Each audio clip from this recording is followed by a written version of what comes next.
mengingatkan agar mereka yang membaca Al-Quran meluruskan niatnya ikhlas karena Allah subhanahu wa ta'ala, ayyakuna mukhlisan lillahi ta'ala wa muridan biha wajhahul karim. Dan dalam membaca Al-Quran itu semata-mata menunjukkan keinginannya, maksudnya hanya ridha Allah subhanahu wa ta'ala wa taqarrub ilaihi wal fawza bi thawabihi, dan bertujuan mendekat kepada Allah dan mencapai kesuksesan dengan meraup pahala dari Allah subhanahu wa ta'ala, bukan dengan tujuan muraiyan, bukan tujuannya untuk pamer. Membaca Al-Quran tujuannya untuk pamer, tidak dapat apa-apa dari Allah subhanahu wa ta'ala. Atau mutasanni'an, berpura-pura dalam membaca Al-Quran, bertingkah berpura-pura ya. Wala mutazayyinan lil makhluk, tidak menghias bacaannya dengan tujuan supaya dilihat oleh makhluk. Wala taliban bitilawatihi syai'an minal hududil ajilati wal aghradil faniyati azzailati, dan tidak memiliki keinginan dalam bacaan tilawahnya itu untuk menginginkan mendapat sesuatu dari materi dunia yang rendah atau keinginan-keinginan dunia yang fana, yang serba punah. Nah, hal-hal semacam ini merupakan pondasi seseorang dalam membaca Al-Quran. Niat pokok atau pondasi atau dasar seseorang dalam membaca Al-Quran yang jika dijaga dalam bacaan Al-Qurannya itu tidak hanya menghasilkan pahala dari Allah subhanahu wa ta'ala, tapi dia akan mendapatkan apa yang didapatkan oleh para kekasih Allah subhanahu wa ta'ala, rahasia dari Al-Quran yang dibungkus oleh setiap huruf-hurufnya. Di setiap huruf-huruf itu, huruf-huruf yang ada yang kita baca di dalam Al-Quran itu adalah pakaian yang di dalamnya ada rahasia-rahasia yang hanya didapat oleh mereka yang menjaga adab pada saat membaca Al-Quranul Karim. Nah, kemudian wa ayyakuna mumtali as-sirri wal qalbi bi'azamatil mutakallim. Ini sampai di sini kemarin ya. Wa ayyakuna mumtali as-sirri wal qalbi bi'azamatil mutakallimi azza wa ala khadi'an li jalalihi khashi'al qalbi wal jawarihi. Hendaklah mereka yang membaca Al-Quran, ini adab yang berikutnya. Yang pertama ikhlas. Adab yang berikutnya memenuhi hati dan relung hatinya. Sir. Ada qalb, ada sir. Sir itu lebih lembut lagi daripada qalb. Al-qalbu itu hati. Kalau sir itu relung hati. Nah, itu ada pembahasan yang panjang. Memenuhi relung hatinya dan hatinya dengan azamatil mutakallim, keagungan sang pengucap kalam, pengucap firman itu, yaitu Allah subhanahu wa ta'ala. Pada saat dia mau membaca Al-Quran, dia harusnya memenuhi hatinya terlebih dahulu keagungan dan kebesaran Allah subhanahu wa ta'ala yang firmannya sekarang sedang dia baca. Kalau dia tidak mampu, belum mampu, buat perbandingan terlebih dahulu. Kira-kira kalau kita mendapat surat dari presiden, pasti beda dengan dapat surat dari anak kecil, dapat surat dari teman. Kalau zaman sekarang sudah tidak ada surat, dapat SMS gitu ya, dapat message. Kita lihat dapat message dari presiden. Pasti kita terkejut, mau bacanya saja, mau buka message-nya itu kita pasti sama ada rasa ketakutan gitu ya. Atau dari seorang tokoh yang kita kagumi, seorang tokoh yang kita hormati. Umpamanya kita mendapat message dari seorang ulama besar yang kita kagumi. Pasti ketika kita lihat message itu, risalah itu, surat elektronik gitu ya, kita lihat itu pasti kita kaget, dan pada waktu kita mau membukanya pasti berdebar-debar hati kita, ingin membaca pesan dari seorang tokoh yang kita kagumi. Bagaimana kira-kira kalau surat itu datang dari salah satu sahabat Rasulullah SAW, umpamanya dikirimkan turun-temurun gitu ya, sampai kita lahir, ini surat diwasiatkan untuk kamu 1400 tahun yang lalu. Kita sudah akil balik, ini suratnya buat kamu. Waktu buka itu kita bisa bukanya dengan penuh ta'zim, dengan penuh pengagungan. Bagaimana kira-kira kalau kita dapat surat wasiat dari Rasulullah SAW? Nah, pada saat kita membukanya, pasti kita akan membukanya dengan benar-benar. Bagaimana kalau surat wasiat itu dari pencipta jagat raya ini, yang diwasiatkan secara mutawatir turun-temurun sejak zaman Rasulullah SAW, otentik sampai ke tangan kita, dan pengucapnya adalah pencipta alam semesta ini, yaitu Allah Subhanahu wa Ta'ala. Nah, ketika kita membaca Al-Quran dengan menghadirkan pengucapnya Allah Subhanahu wa Ta'ala, maka setiap ayat yang kita baca akan mendatangkan manfaat di dalam diri kita. Pasti kalau kita membaca surat dari seseorang yang kita kagumi, pasti kita baca dengan seksama. Mungkin kalau ada yang tidak paham, kita ulangi, kita perhatikan, jangan sampai salah kita memahami. Nah, kalau kita membaca surat itu, kita hadir di dalam hati kita keagungan Allah Subhanahu wa Ta'ala, pasti pada saat kita membacanya tidak ada satu kata yang lewat dari benak kita. Kalau ada kata yang tidak paham, kita akan mengulang lagi, mengulangi apa yang tidak kita fahami itu, karena ini adalah surat dari rajanya segala raja, yaitu Allah Subhanahu wa Ta'ala, khadi'an li jalalihi, dalam kondisi khadi', tunduk atas kebesaran Allah Subhanahu wa Ta'ala, menghadirkan kebesaran Allah, yang ketika kita menghadirkan kebesaran Allah itu pasti akan memunculkan akibat dari kita menghadirkan kebesaran Allah Subhanahu wa Ta'ala, itu akan muncul rasa tunduk, khadi', merendah diri, merendah hati di hadapan kebesaran Allah Subhanahu wa Ta'ala. Siapa yang tidak mengenali kebesaran Allah Subhanahu wa Ta'ala, dia akan membusungkan dada di alam semesta ini. Orang yang membusungkan dada, maka dia akan berjalan di alam semesta ini tanpa adab. Tanpa adab, karena dia tidak tahu kebesaran penciptanya jagat raya ini. Tapi mereka yang mengenali kebesaran Sang Pencipta, Allah Subhanahu wa Ta'ala, dan menyadari bahwa kita setiap hari ini mondar-mandir di wilayahnya.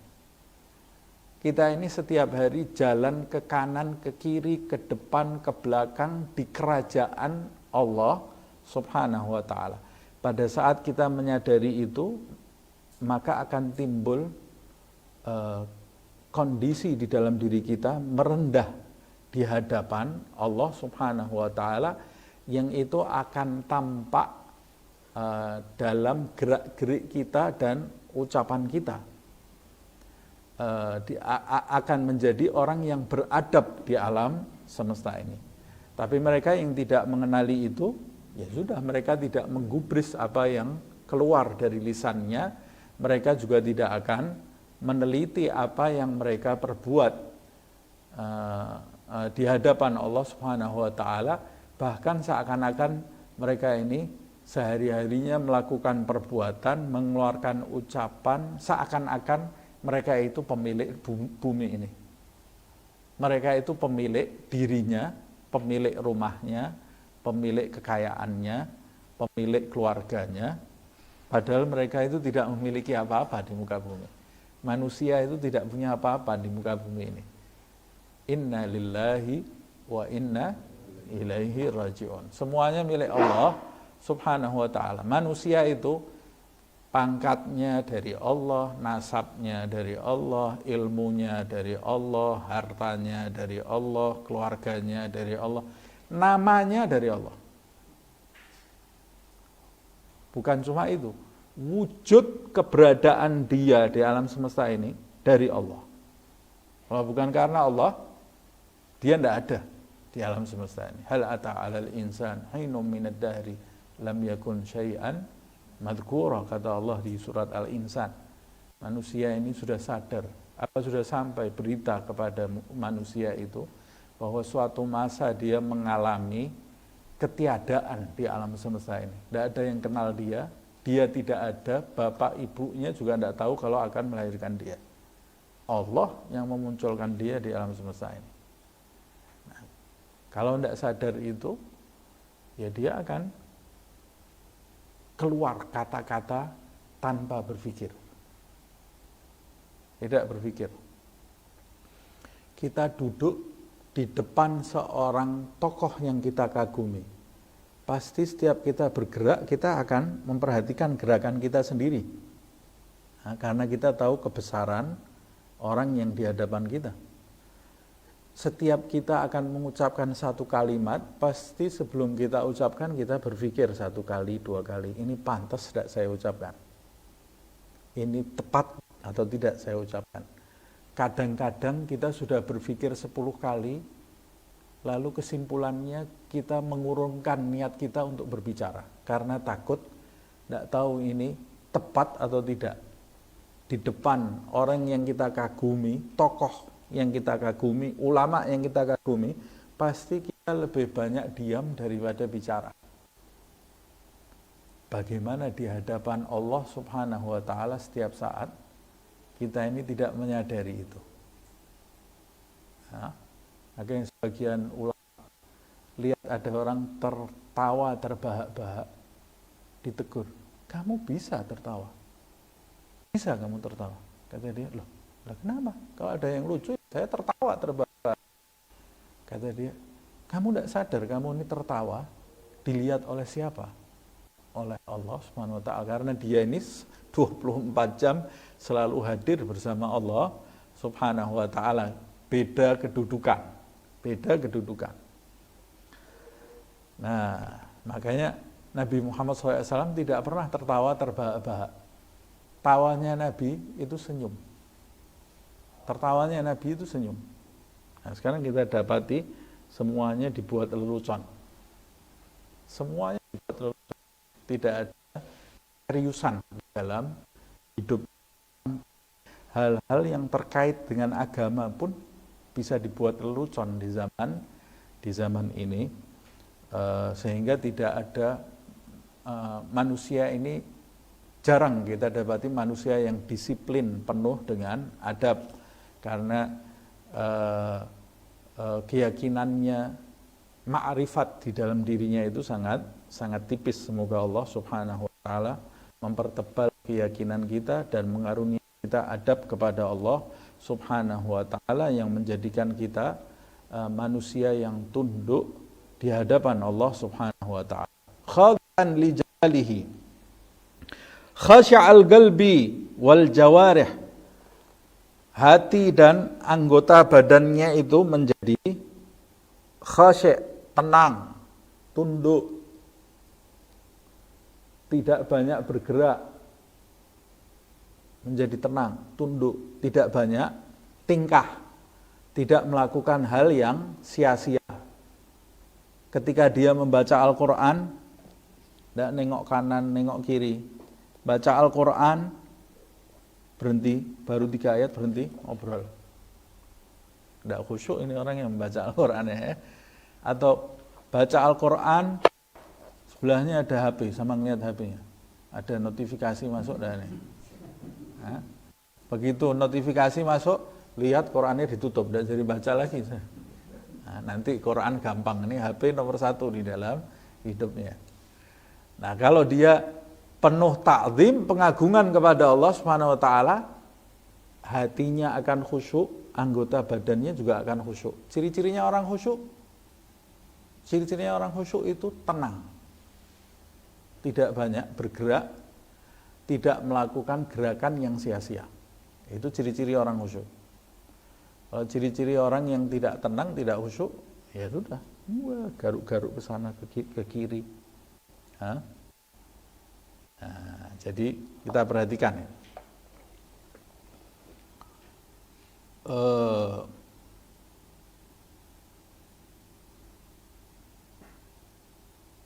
Selanjutnya, hatta ka'annahu min ta'zimihi wa khusyu'ihi waqifun baina yadayillahi ta'ala yatlu alaihi kitabahu alladhi amarahu fihi wa nahahu. Hingga dari khusyuknya, dari keagungan yang ada di hatinya kepada Allah Subhanahu wa taala, dan dari khusyuknya dia dalam membaca Al-Qur'an itu, dia merasakan seakan-akan dia itu waqifun baina yadayillah. Dia itu sedang duduk, berhenti, berdiri di hadapannya Allah Subhanahu wa taala, yatlu alaihi kitabahu, dan membacakan firman-firmannya, alladzi amarahu fihi wa nahahu, membaca firman-firmannya yang di dalamnya ada perintah-perintah dan larangan-larangannya. Jadi dia karena mendalami, penuh dengan keagungan, sampai dia merasakan pada saat dia membaca Al-Quran itu, dia sedang membacanya di hadapan Allah Subhanahu wa ta'ala. Jadi pada saat kita membaca Al-Quran itu, sebetulnya kita sedang berdialog kepada Allah Subhanahu wa ta'ala. Lihat kitab-kitab lain, tidak ada yang seperti Al-Quran. Kita kalau membaca Al-Quran itu, seakan-akan Allah itu langsung berdialog dengan kita. Dan memang betul, bacaan Al-Quran itu bacaan dialog antara pencipta dengan hamba. Jadi ketika kita membaca Al-Quran, kita ini berdialog dengan Allah Subhanahu wa ta'ala. Itu makna dari hadits Rasulullah SAW, qari'ul Quran jalisullah. Orang yang membaca Al-Quran itu jadi teman duduknya Allah Subhanahu wa ta'ala. Jadi orang yang membaca Al-Quran itu dia sedang berada di majelisnya Allah Subhanahu wa ta'ala. Bagaimana orang sedang berada di majelisnya Allah Subhanahu wa ta'ala? Duduknya bagaimana? Di majelisnya Allah Subhanahu wa ta'ala kakinya begini. Di majelisnya Allah Subhanahu wa ta'ala berhadas, hadas kecil. Di majelisnya Allah Subhanahu wa ta'ala baca Quran, mulutnya bau. Di majelisnya Allah Subhanahu wa ta'ala ketiaknya kecut. Di majelisnya Allah Subhanahu wa ta'ala pakai celana pendek umpamanya. La ilaha illallah, tidak beradab orang baca Al-Quran dengan celana pendek, harusnya ketutup auratnya. Yang wanita juga begitu, ketika membaca Al-Quran tertutup auratnya. Sering kita lihat pemandangan itu ya, wanita baca Al-Quran pakai kerudung sudah bagus, tapi tangannya tangan pendek, sama aja kebuka auratnya. Kalau baca Al-Quran tutup pakai tangan panjang. Kalau males Pak cari baju, pakai mukenanya dipakai ketika membaca Al-Quran. Kemudian baca dalam kondisi berwudu seperti yang disampaikan oleh Imam Ali karramallahu wajhah. Pahalanya lebih besar orang yang membaca Al-Quran dalam keadaan suci dari hadas kecil, dan dia di luar sholat per hurufnya mendapat 25 kebaikan dari Allah Subhanahu wa ta'ala. Nah, waqifun baina yadayillahi ta'ala yatlu alaihi kitabahu alladhi amarahu fihi wa nahahu wa haqqun liman arafal Qur'an wa arafal mutakallima bihi ayyakuna kadzalika wa ala atam min dzalik. sudah tentu, kata Habib Abdullah Al-Haddad, haqqun, pastinya, liman arafal Qur'an wa arafal mutakallim bih, arafa al-mutakallima bihi, yaitu pengucapnya. Sudah pasti siapa yang tahu Al-Quran, mengenali Al-Quran, bahwa dia itu firman Allah, dan mengenali pengucapnya, yaitu Allah subhanahu wa ta'ala, pasti ayyakuna kadzalik, pasti dia akan memiliki adab yang tersebut tadi, dan dia memiliki adab yang tersebut tadi, dan dia akan merasakan kehadiran dirinya pada saat membaca Al-Quran. Kehadiran dirinya, dan dia menghadirkan Allah subhanahu wa ta'ala saat dia membaca Al-Quran. Wa ala atam min dzalika, dan dia dalam adab yang sempurna. Dalam adab yang sempurna pada saat membaca Al-Quran itu. Nah, dalam sebagian riwayat disebutkan seseorang yang belum bisa membaca Al-Quran. Ada satu orang belum bisa membaca Al-Quran, tapi dia betul-betul memiliki pengagungan terhadap Al-Quran, pengagungan terhadap Allah subhanahu wa ta'ala. Sampai disebutkan di dalam kitab itu, dia mendekap Al-Quran, padahal dia belum bisa baca ini ya, mendekap Al-Quran, dia cuma mengucap kalam Rabbi, ya Allah, ini firmannya Tuhanku, putus jantungnya, mati. Karena penuh pengagungan terhadap Allah subhanahu wa ta'ala. Kemudian cerita seorang A'rabi yang masuk ke dalam Masjid Nabawi, masuk Islam di hadapan Rasulullah SAW. Lalu diperintahkan oleh Nabi Muhammad SAW untuk ke pojok masjid diajarkan ayat-ayat suci Al-Quran. Salah satu sahabat mengajarkan kepada A'rabi tadi, dibacakan surat Al-Qari'ah. Al-Qari'atu mal-Qari'ah wa ma adraka mal-Qari'ah. Ya Allah, meninggal.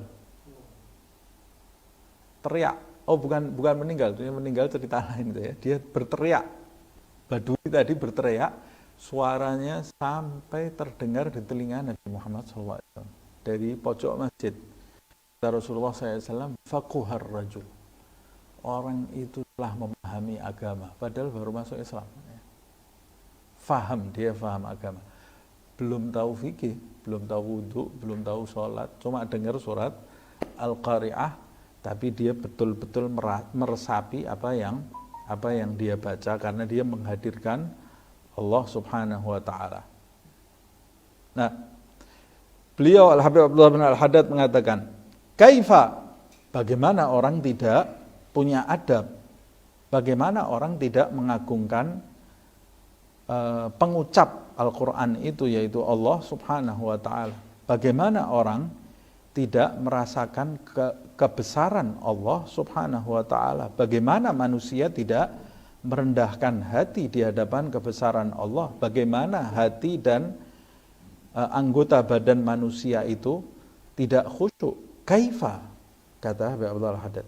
Waqad qala Allah Ta'ala, padahal Allah subhanahu wa ta'ala telah berfirman, wa anzalna hadzal qur'ana ala jabalin la ra'aitahu khashi'an mutasaddian min khasyatillah wa tilkal amthalu nadribuha linnasi la'allahum yatafakkarun.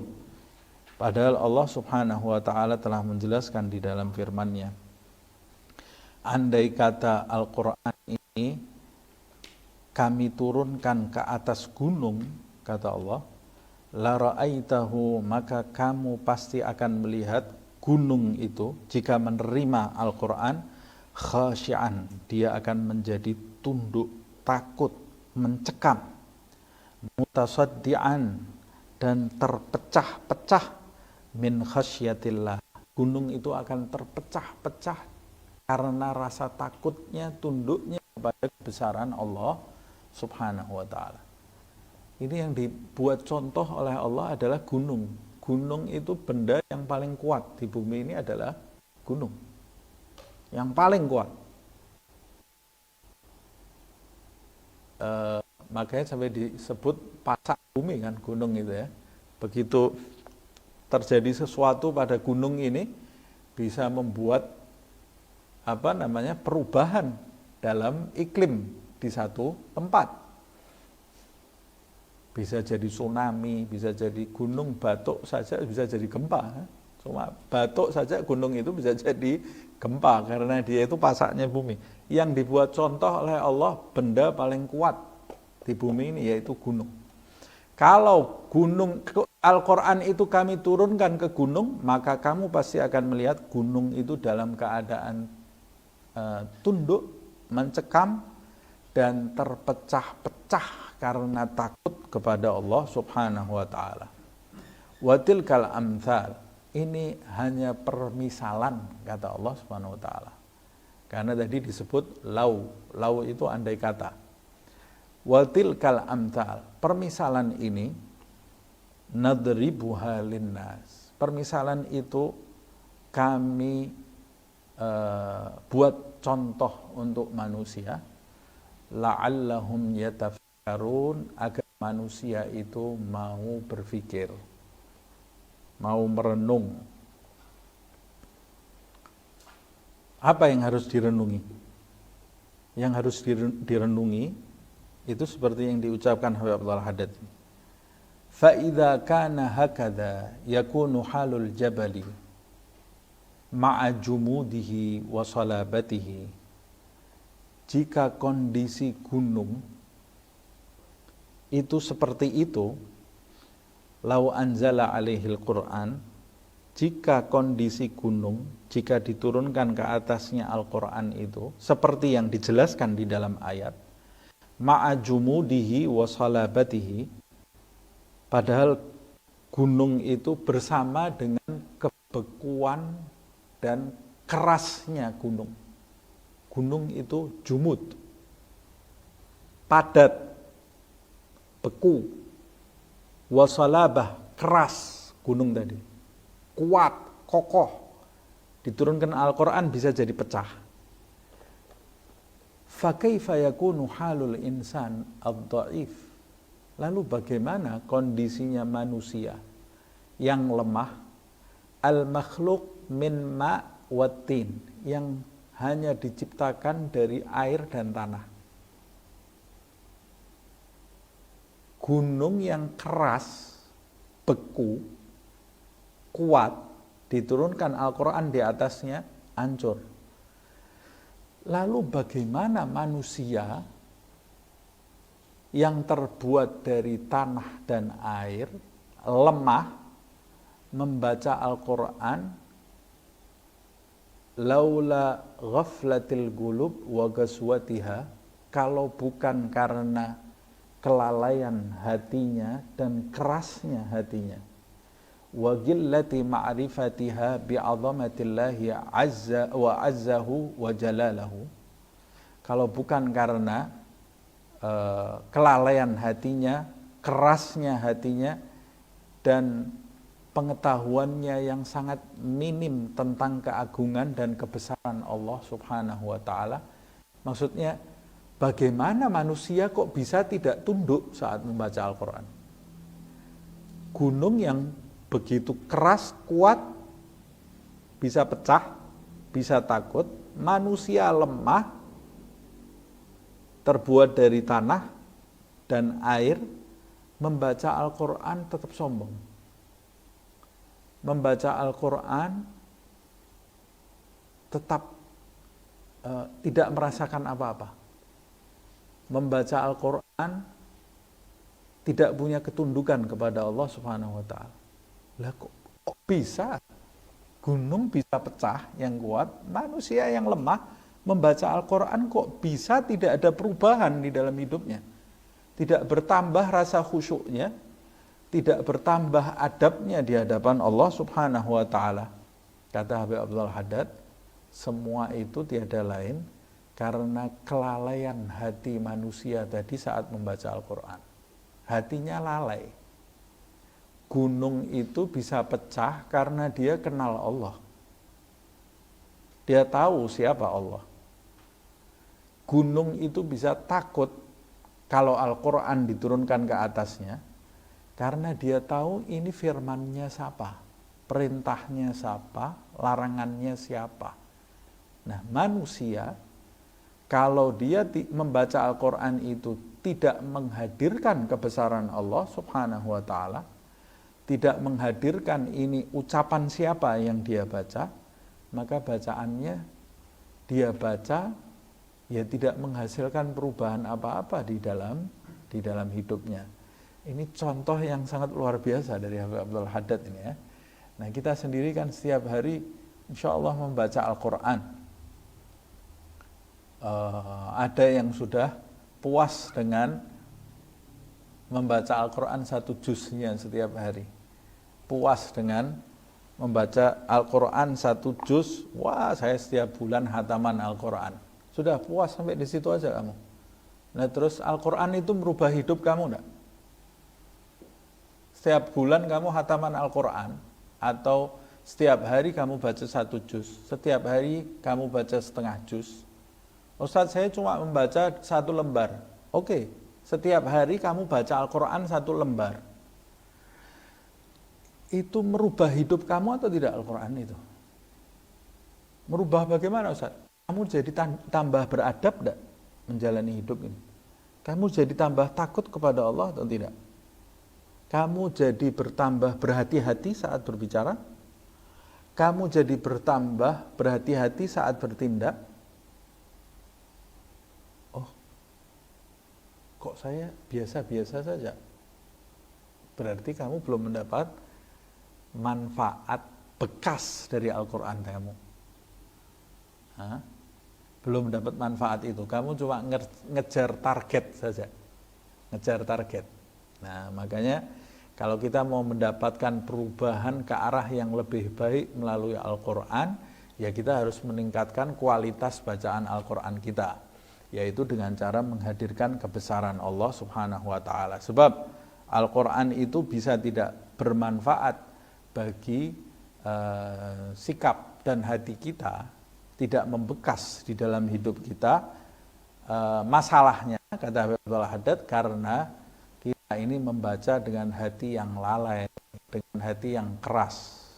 Hati yang keras itu bisa jadi karena terlalu banyak perbuatan maksiat. Atau hati yang keras itu bisa jadi karena terlalu banyak tertawa. Terlalu banyak tertawa itu mengeraskan hati. Hati yang keras, karena orang yang terlalu banyak tertawa pasti banyak lalai. Pasti banyak lalai.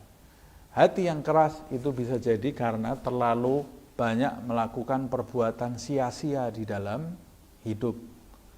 Hati yang keras bisa jadi karena terlalu sering berkumpul dengan perkumpulan yang tidak ada manfaatnya. Itu bisa menjadikan hati seseorang itu keras, bicara yang tidak ada manfaatnya, melihat tontonan, terlalu sering melihat tontonan yang tidak ada manfaatnya, bisa mengeraskan hati. Nanti lama-lama dengar nasihat biasa, karena hatinya keras, dengar nasihat biasa. Lama-lama nanti kalau dilanjutkan bisa alergi. Kalau lihat ada ceramah, ada ini, skip, langsung di skip. Ayat Al-Quran, skip. Lagu-lagu, dengarkan, asik gitu ya. Syair-syair ulama, skip. TikTok, wah 3 jam tidak berasa dia. Karena terlalu sering lalai, hidupnya ini lalai. Ya kita harus merubah sikap kita ini ya, supaya kita bisa mendapat manfaat. Dan ini sebetulnya bukan Al-Quran saja. di setiap ibadah kita harus menghadirkan kebesaran Allah Subhanahu wa taala. Kita sholat, sudah berapa kali kita sholat? Sholat itu merubah hidup kita enggak? Padahal Allah Subhanahu wa taala berfirman, "Inna sholata tanha 'anil fahsya wal munkar." Lah kita kok sholat kok belum tercegah? Sholat kita kok belum mencegah diri kita dari perbuatan fahsya dan mungkar? Ya sholat kamu melakukan sholat itu bi ghaflatil qulub, dengan hati yang lalai, wa ghaswatiha, dengan hati yang keras, wa gillati ma'rifatiha bi 'azamatillah wa 'azzahu wa jalalahu. Dan kamu saat membaca Al-Quran, saat kamu beribadah, saat kamu sholat, khususnya pembahasan ini yaitu Al-Quran, kamu melakukannya dengan pengetahuan yang minim tentang keagungan Allah Subhanahu wa ta'ala. Lihat ini, 3 ini kunci ini ya. Ini kunci dari pembahasan kita di malam hari ini. Nah, kalau kita mau pertama ibadah, khususnya bacaan Al-Quran, itu bisa tidak membekas di hati seseorang ketika dia melaksanakannya dengan hati yang lalai, keras, dan minim pengetahuan tentang Allah Subhanahu wa ta'ala. Kepada siapa dia sedang berdialog, kepada siapa dia sedang menghadap. Ini menjadikan ibadah kita nanti tidak ada bekasnya.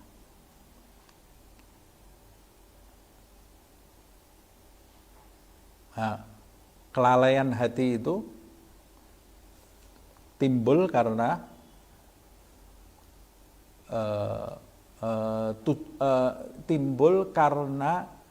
keinginan-keinginan yang tidak kembali kepada Allah. Keinginan-keinginan duniawi. Itu yang melalaikan seseorang. Wa mal hayatud dunya illa mata'ul ghurur. Kehidupan dunia itu menipu. Nah, kelalaian yang di dalam hati, lalai, orang lalai itu ibarat orang yang harus mengerjakan tugas, waktunya cuma 30 menit, tapi dia ngelamun. Itu orang lalai. Atau dapat tugas di sekolah atau di kantornya, cuma dikasih waktu 30 menit, dia mengerjakan sesuatu yang lain, main game. Loh ini tugas kamu ini 30 menit loh ini waktunya, main game. Jawab-jawaban message, grup, debat-debat yang tidak ada manfaatnya. Waktu kamu cuma 30 menit ini orang lalai. Karena dia punya kepentingan-kepentingan duniawi. Nah, ya cara mengikis kepentingan-kepentingan itu, ya kita harus sering duduk merenung. Merenungi bahwa dunia ini tidak menghasilkan apa-apa. Bukan berarti terus kita tidak cari dunia, kita ini hidup perlu dapat dunia juga ya. Tapi kita hidup mencari dunia, tapi kita tidak hidup menuju dunia. Kenapa kami harus mencari dunia? Kenapa kita harus mencari dunia? Ya karena saya di dunia. Kalau saya tidak makan, tidak minum, tidak punya uang, hukum sebab akibatnya, saya bisa mati. Saya tidak mau hidup minta-minta, bergantung sama orang. Saya hanya mau bergantung kepada Allah Subhanahu wa ta'ala. Kerja, cari uang, tapi bukan rakus. Cari uang untuk melangsungkan hidup di dunia ini karena saya punya tanggung jawab untuk merawat diri saya, merawat orang-orang yang ada di sekitar saya. Tapi bukan saya menuju dunia. Ini bukan akhir dari perjalanan.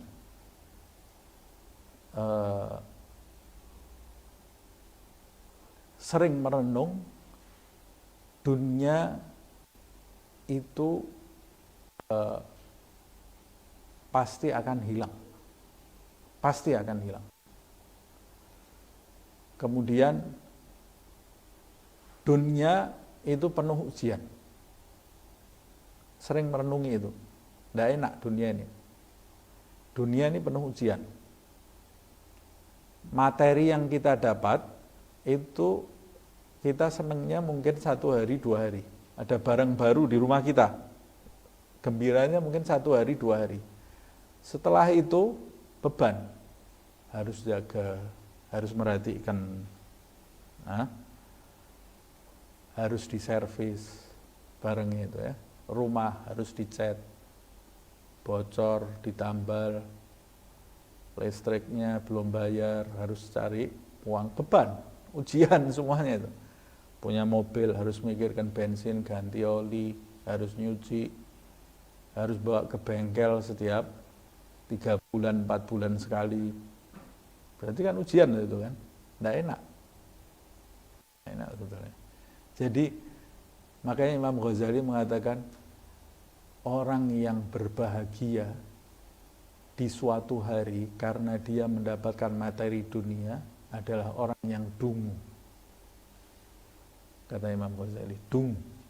Sebab materi dunia itu tidak membawa kebahagiaan, tapi materi dunia itu hanya alat untuk melangsungkan hidup. Terus orang bahagianya kalau dapat apa? Dapat materi dunia. Kita kalau dapat uang 10 juta ya ketawa terus setiap hari ini. Tapi kata Imam Ghazali ini orang dungu. Orang dungu karena tanggung jawab kita akan banyak di hadapan Allah SWT.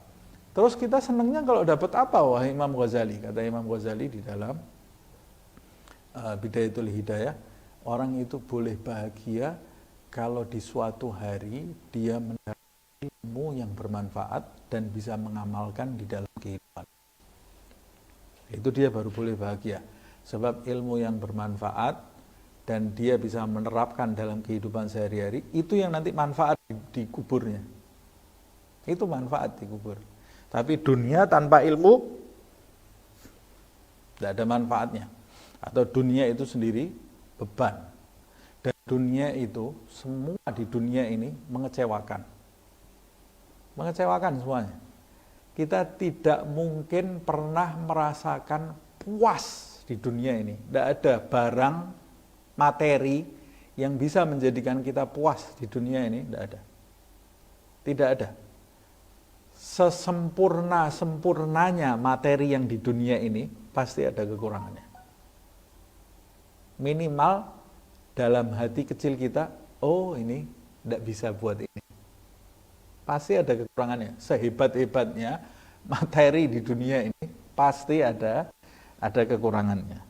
Nah, kalau kata Imam Ghazali, kalau kita sering merenung bahwa dunia ini seperti ini, nanti lama-lama kita ini akan beralih. Oh ternyata dunia ini kenikmatannya semua. Kemudian nanti kalau beralih, kita akan mencari kenikmatan yang hakiki. Kenikmatan hakiki itu menuju kepada sumber kebahagiaan, sumber kekayaan, yaitu Allah Subhanahu wa ta'ala. Nah, wa qala ta'ala fi wasfil khashi'in. Ini tadi yang harus kita garis bawahi ini ya.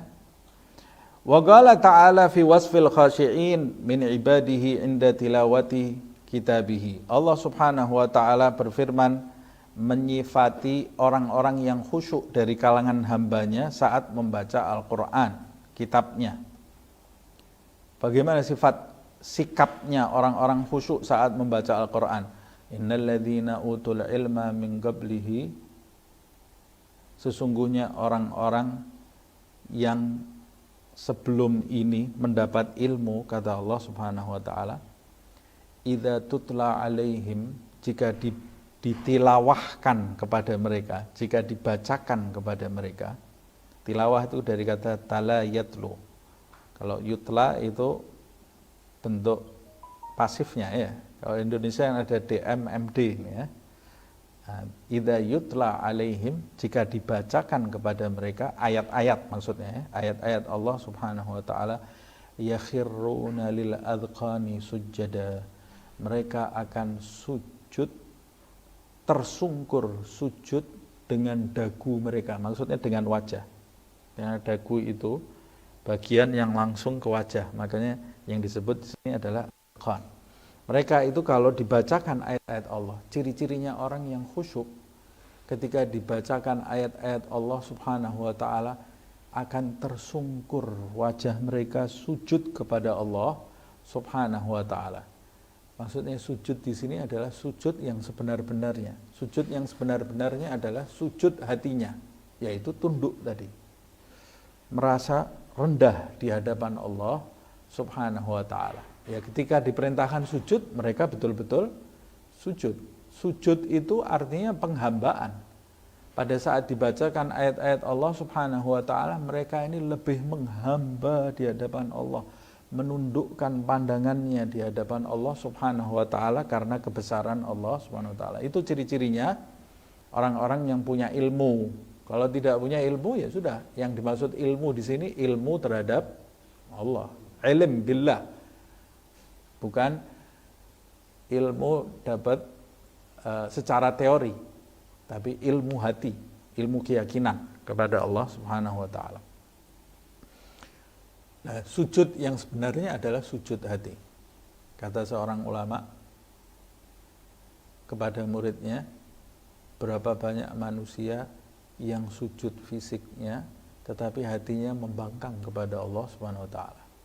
Sedangkan para kekasih Allah Subhanahu wa taala hatinya selalu sujud di hadapan Allah, tidak pernah bangkit sampai dia mati. Hatinya selalu sujud kepada Allah Subhanahu wa taala. Jadi hakikat sujud yang sebenarnya itu adalah sujud hati. Wa yaqulun, sambil mereka mengucapkan subhana rabbina, maha suci engkau Tuhan kami. In kana wa'du rabbina la maf'ula, sungguh hanya janji-janji Tuhan itu pasti akan terlaksana. Yang pasti akan terlaksana itu janji-janjinya Allah Subhanahu wa taala. Apa istilahnya? Deadline ya. Deadline-nya Allah Subhanahu wa taala itu pasti terjadi. Kalau manusia mungkin meleset. Kalau Allah Subhanahu wa taala waktunya kiamat sudah ada, waktunya mati satu-satu setiap makhluknya sudah ada, tidak mungkin meleset. Waktunya hari kebangkitan sudah ada, orang yang baik dapat kebaikan dari Allah itu sudah pasti, orang yang buruk dapat balasan dari Allah Subhanahu wa taala itu sudah pasti. Subhana rabbina in kana wa'du rabbina la maf'ula. Kenapa yang disebut di sini janjinya Allah itu pasti akan terjadi? Sebab dibacakan kepadanya ayat-ayat Allah. Ayat-ayat Allah itu isinya janji, janjinya Allah, ancaman dari Allah. Ketika dia dibacakan ayat-ayat itu, sujud dia, ya Allah, yang terlaksana itu pasti janjimu ya Allah. Maha suci engkau ya Allah. Karena keyakinannya dia kepada Allah dan kepada janji-janjinya. Tapi kalau orang yang tidak punya ilmu tentang Allah Subhanahu wa taala, baca ayat-ayat surga ya tenang aja. Jannatin tajri min tahtiha al-anharu khalidina fiha abada. Baca sama ketawa-ketawa gitu. Baca ayat tentang neraka seperti kuah enggak pakai garam. Biasa saja dia. Ya karena dia membacanya tanpa ilmu tentang Allah Subhanahu wa taala. Subhanallah. Semoga Allah Subhanahu wa taala mengaruniai kita ilmu tentang kebesaran Allah Subhanahu wa taala sehingga kita termasuk orang-orang yang beradab, sujud hati kita kepada Allah tidak pernah bangkit selama-lamanya. Amin ya rabbal alamin. Wa yakhirruna lil adqani yabkun. Lalu mereka tersungkur sujud dengan wajah mereka, yabkun, nangis mereka. Nangis ketika dibacakan ayat-ayat Allah Subhanahu wa taala. Nangisnya bukan nangis buatan tapi nangis yang berasal dari hati.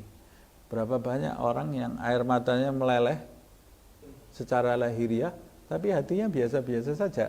Ada orang nangis latah. Di pengajian dia ikut nangis. Wah, loh kamu tadi kok nangis, paham ceramah? Ya semua orang nangis, saya terharu ya. Nangisnya karena nangisnya orang, terbawa suasana. Kalau suasananya tidak pas, saya tidak bisa nangis. Tidak ada urusannya nangis sama suasana itu ya. Tapi nangis yang betul itu nangis dari hati. Ciri-cirinya nangis dari hati itu ketika dia hatinya menitikkan air mata. Air mata itu akan membuahkan perubahan di dalam hidupnya. Akan membuahkan perubahan di dalam hidupnya. Nah, makanya ada ucapannya ulama, la tabki buka ats-tsaqla. Jangan kamu nangis seperti nangisnya wanita saat melahirkan. Wanita kalau melahirkan kan dia nangis. Terus dia bilang, sudah kapok, saya tidak mau punya anak lagi, sakit melahirkan ini. 5 bulan lagi hamil lagi dia. 5 bulan hamil lagi, setiap tahun hamil lagi ini ya. Jangan nangis seperti nangisnya wanita yang melahirkan. Nangisnya itu tidak benar-benar, tidak benar-benar. Nah, kita kalau tobat kepada Allah jangan seperti tobatnya wanita saat melahirkan. Tobat yang sungguh-sungguh. Yakhiruna lil adqani yabqun wa yazidum khusyu'a, dan bertambah rasa khusyuknya, rasa tunduknya, rasa takutnya kepada Allah Subhanahu wa taala. Wa qala ta'ala, dalam ayat yang lain Allah menyifati Allahu nazzala ahsanal hadithi kitab mutasyabihan mathaniya. Allah Subhanahu wa taala yang menurunkan sebaik-baik ucapan, berita, kitab, sebuah kitab yaitu Al-Qur'an, mutasyabihan, yang ayat-ayatnya saling menyerupai, mathani, dan terulang-ulang. Ayat-ayatnya itu terulang-ulang. Al-Quran kan seperti itu ya, terulang-ulang dan saling menyerupai, ayat yang satu dengan yang lain, saling mendukung, tidak mungkin saling bertentangan. Tagsya'irru minhu julud, yang ayat-ayat itu yang diturunkan oleh Allah Subhanahu wa taala. Maksud saya minhu, karena ayat-ayat itu tagsya'irru, karena ayat-ayat itu menjadi tagsyair itu gusya'rir. Gusya'rir itu bulu kuduknya berdiri, tahu? Bulu kuduk berdiri, bulunya ini berdiri, merinding atau gemetar.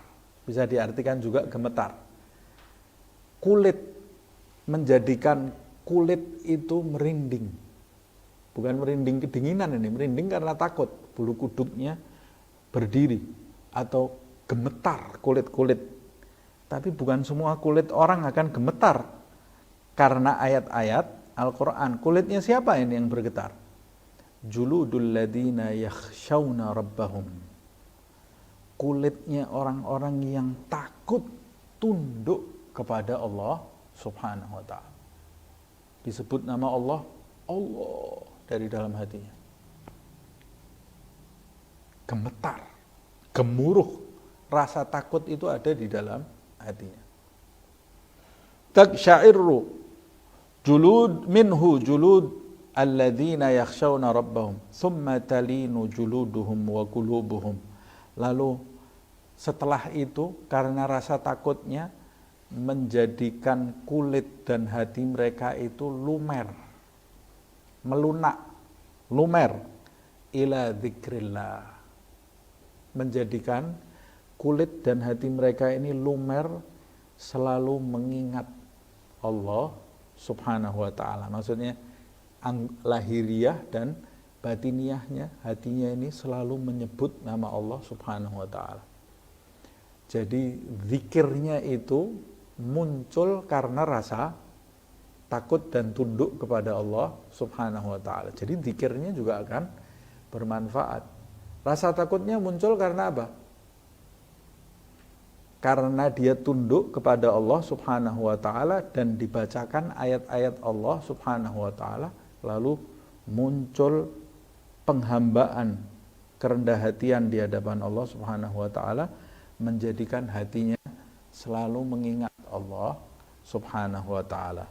Fat'azim wal khasyah wal khusyu' wal khudu' inda tilawatil Quran, sesungguhnya pengagungan, rasa takut, ketundukan, kerendah hatian pada saat membaca Al-Quran min awsafil mu'minin as-sadiqin, termasuk sifat-sifatnya orang-orang yang beriman yang sungguh-sungguh dalam keimanannya. Al-arifin, orang-orang yang mengenal bijalalillah, mengenali kebesaran Allah Subhanahu wa taala, Rabbil alamin, Tuhan semesta alam ini. Jadi kalau kita mau tahu, saya ini termasuk orang beriman yang sungguh-sungguh atau tidak ya? Saya ini termasuk ahli ma'rifat atau tidak ini? Mengenal Allah atau tidak? Nah, kamu punya pengagungan atau tidak kepada Allah? Saat kamu membaca Al-Quran, ada pengagungan tidak? Ada rasa takut tidak? Ada rasa tunduk tidak? Ada kerendah hatian tidak saat membaca Al-Quran? Kalau membaca Al-Qurannya biasa-biasa saja, jangan merasa diri kamu ini termasuk orang beriman yang sungguh-sungguh, apalagi berasa dirinya wali. Al-Quran saja dianggap biasa, terus saya wali min auliya ilah. Wali min auliya ilah dari mana? Dari mana wali kayak gitu? Kalau wali itu disebut namanya Allah Subhanahu wa taala, bergetar jiwanya, tunduk dia kepada kebesaran Allah Subhanahu wa taala. Jadi ciri-cirinya orang beriman yang sungguh-sungguh, arif billah, orang yang mengenal Allah, wali-walinya Allah Subhanahu wa taala, ta'zim, khasyah, khusyuk, khudu. Mengagungkan, pengagungan, takut, tunduk, rendah hati saat dia membaca Al-Quran. Sebaliknya, wal ghaflah, wal gaswah, wassahwu, wallahu, orang yang ghaflah, lalai, gaswah, keras hati, sahu sama lahu, kurang lebih, lupa, inda tilawatil Quran, lenyap kesadarannya saat membaca Al-Quran, min awsafil mu'ridina al-mukhallitin. Ini termasuk sifatnya orang-orang yang berpaling dari Allah, al-mukhallitin, yang hidupnya bergelimang dengan dosa. Bergelimang dengan dosa. Ini berarti kan menjelaskan kekelalaian, kerasnya hati, perbuatan kesia-siaan di dalam hidup itu timbul karena keberpalingan dari Allah Subhanahu wa taala, syahwatnya diumbar menuju kepada dunia, keinginan-keinginannya, dan hidupnya bergelimang dengan dosa. Itu yang menyebabkan hati keras, lalai. Alladzina dha'f imanuhum, orang-orang yang imannya itu lemah, wa ghalla yaqinuhum, dan keyakinannya sangat sedikit, tipis, wa khalat qulubuhum min haqaiqi ma'rifatillahi wa ma'rifati kalamihi, dan hatinya itu kosong dari hakikat pengetahuan terhadap Allah dan terhadap firman-Nya. Kosong hatinya. Sudah dia baca Al-Quran, ya sudah baca Al-Quran saja. Na'udzubillah min dzalik. As'alullah lana wa lakum al-afiyah min dzalik. Kita memohon kepada Allah Subhanahu wa taala, kata Habib Abdul Haddad, untuk diriku dan untuk diri kalian semua, al-afiyah. Yang kan katanya al-afiyah, minta kesembuhan dari kelalaian. Ini Habib Abdul Haddad ini masih merasa dirinya lalai ini ya. Padahal maksudnya ini kita sadar kita ini penuh dengan kelalaian. Buktinya kita baca Al-Quran tidak ada perubahan apa-apa di dalam hidup kita.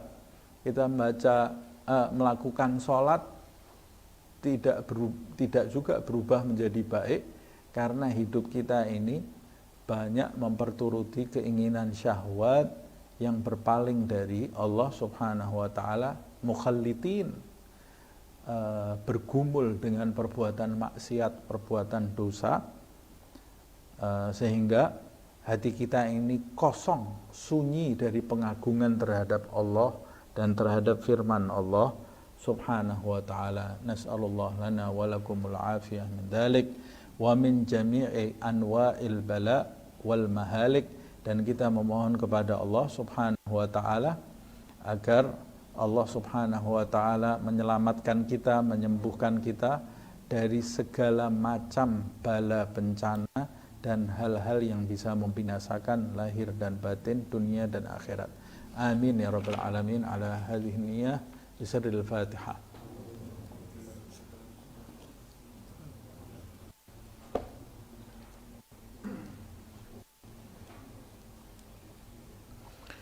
ربنا اعترفنا بأننا اقترفنا وأننا أسرفنا على لظى أشرفنا، فتب علينا توبة تغسل لكل حوبة، واستر لنا العورات وآمين الروعات، واغفر لوالدينا ربي ومولودينا والأهل والإخوان وسائر الخلان وكل ذي محبة أو جيرة أو صحبة المسلمين أجمع.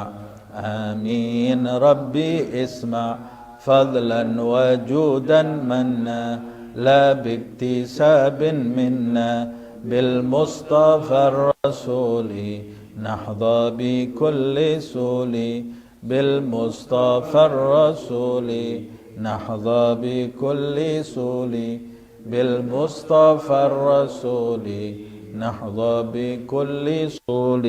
صلى وسلم ربي عليه عد الحب وآله والصحب عداد طش السحب، والحمد للإله في البدء والتناهي. سبحانك اللهم وبحمدك أشهد أن لا إله إلا أنت أستغفرك وأتوب إليك. سبحان ربك رب العزة عما يصفون، سلام على المرسلين والحمد لله رب العالمين، والعفو منكم.